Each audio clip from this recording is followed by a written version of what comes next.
Assalamualaikum warahmatullahi wabarakatuh. Okay, hari ini saya bersama dengan Puan Ashkin Hashim. Okay, Puan Ashkin Hashim adalah pengetua Tadika Jinis Aulad Sarjana Utama Sungai Buloh, Selangor. Okay, jadi hari ini kita ada membawa produk Flip Chart Wow yang kita gunakan untuk ajar anak membaca.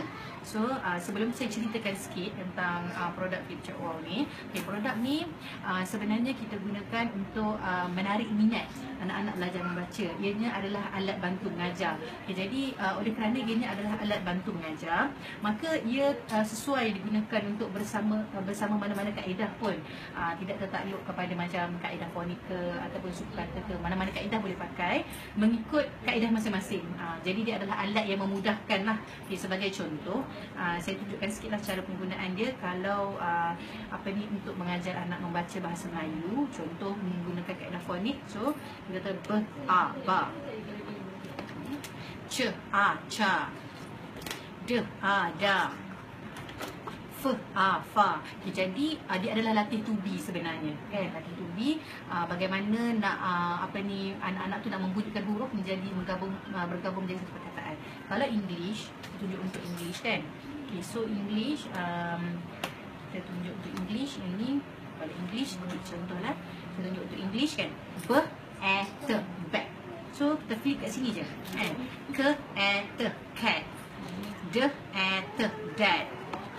F, e, t, fan. G, e, t, gat. Untuk latihan ni biasanya 1 minit je dah habis sampai Z.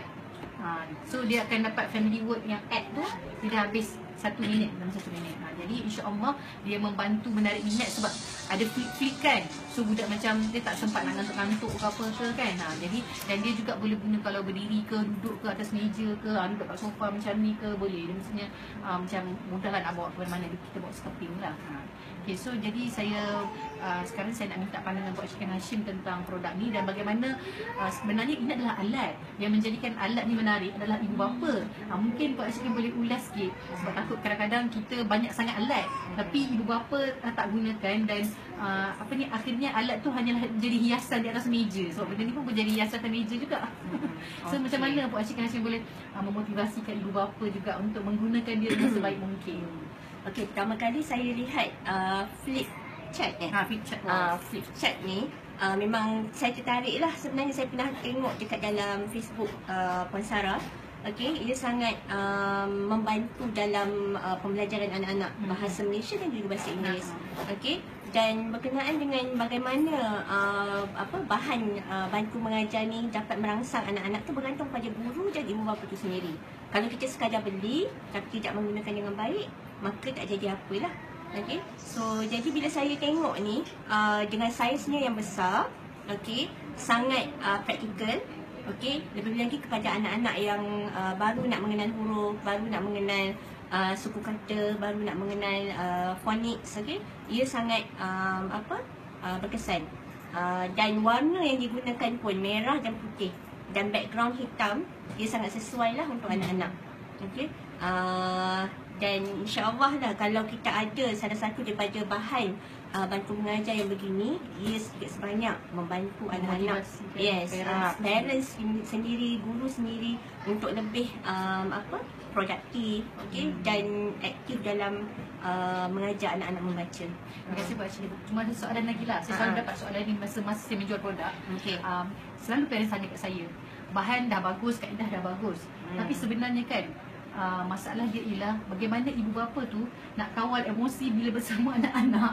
Kadang-kadang anak-anak, saya sendirilah sekalipun, kan, kita nak mengajar, tiba-tiba dia buat perangai, dia menangis ke, dia menjerit ke, dia nak mainan ke, dan macam mana kita nak macam kontrol kita punya emosi dengan anak-anak tu supaya kita boleh mengajar anak tu dengan baik. Sebab saya banyak juga terima parents kata anak tak nak belajar dengan saya. Itu dia. So masalah tu kadang-kadang takut mereka beli bahan, lepas tu kata anak tak nak belajar. So macam nanti bahan tu macam mana nak guna dia. Sebab anak tak nak belajar dengan parents ni katanya. Okey, yang pertamanya ilmu. Ibu bapa tu kena ada ilmu lah. Okey, sikit sebanyak, bukanlah ilmu sampai kena tahu semua, tak. At least kena ada ilmu macam mana cara nak ajar anak. Okey, yang keduanya bersedia ke tidak anak tu. Kalau misalnya mengajar dalam keadaan lapar contohnya, kan, dalam keadaan dia tak bersedia pun tak boleh jadi. Okey, yang ketiga tempat. Okey, tempat adakah sesuai, adakah kondusif untuk anak-anak Kalau belajar. macam ada TV pasang tu, Itu tak bagus, silakan tak sesuai sebab anak tak akan fokus. Okey, dan lagi satu, jangan terlalu lama. Okey, ya 10 ke 15 minit tapi konsisten setiap hari, itu lebih bagus daripada 1 jam. Tapi sekali seminggu sahaja. Okey. Contohnya 5 minit je sehari macam tu. Cukup sebenarnya. Yang penting dia happy. Ya, Dia nak betul. lagi, esok dia nak lagi. Ya, betul. Jangan paksa, penuh kasih sayang dan selalu bagi motivasi kepada anak-anak supaya mereka lagi semangat, bukan dalam keadaan terpaksa. Terima kasih banyak Puan Syikin Hashim. Jadi ada pesanan terakhir tak sebelum kita menutup video kita kali ini? Pesanan terakhir untuk buat apa daripada pengetul tadika jenis aulat sarjana utama? Okey, pesanan saya kalau mengajar anak membaca tu bersabarlah. Okey, sebab belajar membaca ni bukan satu benda yang mudah sebenarnya. Ia adalah satu perjalanan yang panjang dan kompleks untuk anak-anak sebesar 4, 5, 6 tahun. Jadi bersabar. Okey, selalu bagi galakan dan konsisten bila mengajar anak. Terima kasih banyak Puan Syikin Hashim. Jadi insya-Allah apa perkongsian yang kita